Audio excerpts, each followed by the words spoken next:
Gen Z नेता भनेर चिनिएका mirage ढुङ्गानाले भोलि पौष 7 गतेबाट आन्दोलन गर्ने घोषणा गरेका छन्। सर्वप्रथम त यिनी जेन्जी लिडर हुन् कि होइनन् भन्नेमा धेरैलाई शंका छ। जति बेला जेन्जीहरू सडकमा थिए, सङ्घर्ष गरिरहेका थिए, रगत बगाइरहेका थिए, आन्दोलन गरिरहेका थिए, त्यति बेला यिनी घरमा सुतेर बसिरहेका थिए। यिनले केवल गरे त आन्दोलनभन्दा अगाडि मिडियाबाजी गरे र मै हुँ लिडर भन्ने जस्तो भ्रम छरे र पछाडि पनि मिडियाबाजी गरिरहेका छन्।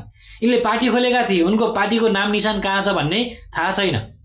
र अर्को कुरा, देश कुन परिस्थितिमा छ, हामीले गर्नुपर्ने के हो, कसरी अगाडि बढ्नुपर्ने हो भन्ने नबुझेर यिनी पूर्व फर्किनुपर्ने ठाउँमा पश्चिम फर्किरहेका छन्। देशलाई एउटा निर्वाचन अति आवश्यक छ। निर्वाचन बिना बनेको सरकारको कुनै अस्तित्व रहँदैन र कुनै ठुलो परिणाम दिन सक्दैन। त्यसैले निर्वाचन हुनैपर्छ। जनताबाट निर्वाचित सरकार नभएसम्म देशमा परिवर्तन आउँदैन। र त्यही निर्वाचनलाई लक्षित गरेर नयाँ एकजुट भौँ, हामीहरू मिलौँ भनेर आफू अगाडि बढ्नुपर्ने ठाउँमा यिनी काम कुरो एकातिर कुम्लो बोकी ठिमीतिर भने जस्तै अर्कोतर्फ हिँडिरहेका छन्।